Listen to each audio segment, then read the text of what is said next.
افواہ ایک ٹاپک ہے، ایک تربیت ہے، ایک ٹریننگ ہے. خبر کو سن کر آگے بڑھانا، اس کے جو آداب ہیں یہ بہت امپورٹنٹ ہیں. جب کسی بات کے بارے میں ہمارا یہ ذہن ہوگا کہ یار یہ بھی کچھ سیکھنے کی چیز، جیسے کہ گفتگو کرنا. اب امیر اہل سنت کی صحبت سے پہلے لاکھوں لوگوں کو پتہ ہی نہیں تھا کہ بھائی بات کرنا بھی اتنا اہم ہے، لفظ لفظ پر پکڑ ہے، اور جو بھی قفل مدینہ کی اصطلاح نکلی سب چیزیں. تو ہمیں پتہ لگا کہ بھائی بات کرنا یہ بھی کوئی ایک عمل ہے اور اس کے بارے میں بھی سوال جواب ہوں گے. تو پھر اس کے بعد ساری چیزیں آئیں کہ ہاں بھئی قفل مدینہ کس کو بولتے ہیں، کم الفاظ میں گفتگو کیا ہے، جھوٹا مبالغہ کسے کہتے ہیں. تو بیسک آج جو ہمیں ایک چیز سیکھنی ہے وہ یہ ہے کہ افواہ ایک ٹاپک ہے اور اس کے بارے میں ہمیں معلومات یعنی بڑی اہم ابتدائی گفتگو ہو گئی کہ اس کو بالکل نارمل نہ سمجھا جائے. منہ سے نکلنے والے لفظ بعض اوقات بڑے لا یعنی ہوتے ہیں، کوئی ویلیو نہیں ہوتی اس کی، لیکن اس کے بارے میں جو ریئیکشن ہوتا ہے نا وہ ایک باقاعدہ علم ہے. اور اس پر ہمیں بہت اہم بات انہوں نے کی کہ جو اہم لوگ ہوتے ہیں، بڑے لوگ ہوتے ہیں اور واقعی سلجھے ہوئے لوگ ہوتے ہیں، وہ فوری ریئیکٹ نہیں کرتے، پہلے تحقیق کرتے یہ بات آئی بھی کہ نہیں. کسی نے آ کے بتایا فلاں نے یہ کر دیا، ہاں وہ تو ہے ہی ایسا، وہ تو غلط ہے. خاندان کے خاندان ٹوٹ جاتے ہیں، فیملیز کے اندر دراڑیں پڑ جاتی ہیں، پھر ملکی سطح پر افواہیں. اور آج کل تو یہ علاج معالجے کے معاملے میں جو افواہیں یہ کتنا بڑا لاس کریٹ کر دیتی ہیں. تو اتنی جلدی نہ کیا کریں. بعض اوقات تو ایسا لگتا ہے کہ ڈیلیبریٹلی افواہیں پھیلائی جاتی ہوں گی، خوف و ہراس پھیلانے کے لیے، غلط معلومات پہنچانے کے لیے، اور لوگ اس کے اعلی کار بن کر سب فارورڈ کر رہے ہوتے ہیں. مقاصد ہوتے ہیں، یعنی کہ جیسے افواہ کو اگر باقی رکھا جائے تو وہ پروپیگنڈا بن جاتا ہے. تو باقاعدہ انڈکٹ کی جاتی ہیں چیزیں قوموں کے اندر بھی، ملکوں کے اندر بھی، فیملیز کے اندر بھی، کسی شخص کے بارے میں بھی. اچھا یہ کلاس کے اندر بھی ہو سکتا ہے. مثال ہے ہم جماعت ہیں، 30 افراد ہیں، تو کسی نے کوئی شوشہ چھوڑ دیا، یار فلاں جو ہے نا اس کو میں نے فلاں موقع پر یہ کام کرتے ہوئے دیکھا.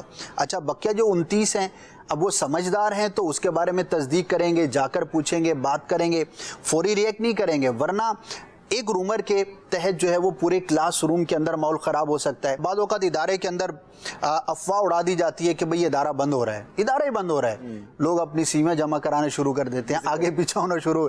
بعد میں پتہ لگتا ہے بھائی وہ سیٹ صاحب تو اس کی ایک اور برانچ کھولنے جا رہے ہیں، ادارہ کہاں سے بند ہو رہا ہے.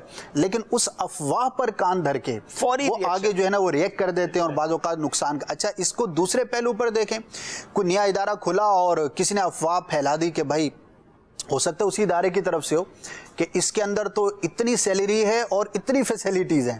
اچھا آؤ دیکھا نہ تھا. بعض لوگوں کا مزاج ہوتا ہے کہ وہ ہر وقت سی وی جیب میں لے کے گھومتے ہیں اور استعفیٰ بھی جیب میں رکھا ہوتا ہے، تیار ہوتے ہیں جب بھی کوئی بات کرو بھائی میں تو جو ہے نا وہ استعفیٰ جیب میں لے کے گھومتا ہوں. اچھا اس طرح کے جو چند لوگ ہوتے ہیں افواہ پر کان دھرے، فلاں جگہ پر کوئی نیا ادارہ، کوئی نئی جگہ ہوئی، چلو بھائی ٹھا کر کے یہاں استعفیٰ دیا. وہاں گئے تو پتہ لگا کہ بھائی وہ نہ وہ سیلری تھی، نہ وہ فیسیلیٹی تھی، نہ اس کے اندر اتنی سسٹینیبلٹی تھی. لیکن چونکہ ہمارے مزاجوں کے اندر فوری ریئیکٹ کرنا ہے اور خبر پر تصدیق کرنے کا ہمارا مزاج نہیں ہے، تو ہم اس کا شکار ہو جاتے ہیں. ایک مزاج پتہ کیا بھائی، دیر کریں گے نا تو چانس نکل جائے گا. جی اصل میں یہ بھی ایک پرابلم ہے. اب یہ جو آپ نے بات کی نا ادارے سے نکلنے والی اور فوری کہیں اپلائی کر دوں میں رہ نہ جاؤں، یہ میں رہ نہ جاؤں نا، لوگ کہتے ہیں یار تم نے دیر کر دی، دیکھو یہ اسکیم آئی تھی، فارم جمع کرا دیتے، اپارچونٹی ملی، تم نے تو سوچنے میں ٹائم لگا دی، میسج تو آ گیا تھا.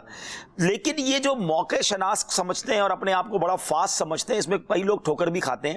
اب جناب یہ بہت اچھی بات اسد بھائی نے کی، بعض اوقات ان اداروں کی طرف سے افواہ اڑائی دی جاتی ہے، لکھ کے نہیں دیا جاتا. جی افواہ اڑا دی کہ بھائی یہ پلاٹ ابھی جو ہے نا 5 لاکھ کا ہے اور یہ 1 مہینے بعد یہ جو کمپنی ہے نا یہ 10 لاکھ کا بیچے گی، تو جلدی لے لو. اب سب نے لے لیا، بعد میں پتہ لگا کمپنی کا 4 لاکھ ریٹ کھل گیا، یا جناب وہ بکا ہی نہیں، وہ کوئی پروجیکٹ ہی نہ بن سکا اور لوگ برباد ہو گئے. کو بہت اچھا تجربہ ہوگا. مثال کے طور پہ کہہ رہا ہوں، حقیقت میں ایسا نہیں ہے. سرجانی ٹاؤن میں فلاں جگہ پر اتنے مرلے کا پلاٹ صرف 50,000 میں. اچھا اب وہ جی لوگ جو پہنچ جاتے ہیں، وہ بعد میں جا کے وہ نیچے کونے میں علاوہ قرضہ لکھا ہوا ہے، تصدیق تو کر لیتے. بعض اوقات تو فارم پڑھتے ہی بعد میں. اچھا ایک اور پرابلم پتہ ہے کیا ہے، وہ بھیڑ چال، فلاں نے لیا ہے نا میں رہ نہ جاؤں. ارے بھائی اس نے اگر اللہ نہ کرے غلط فیصلہ کر لیا، تمہیں بھی ضروری ہے فیصلہ کرنے کی. تو تھوڑا سا اپنی ذات کے اندر سوچ بچار، سمجھدار لوگوں سے مشورہ. اور میں نے یہ جو آپ نے فوری ریئیکٹ والی بات کی نا، میں نے ماشاءاللہ نگران شورا سے سیکھا. کوئی خبر آ گئی نا اور واقعی ایسی خبر ہے کہ جس پر ایز اے نگران شورا، ایز اے ہیڈ آف تنظیم ان کو کوئی ریئیکشن دینا چاہیے.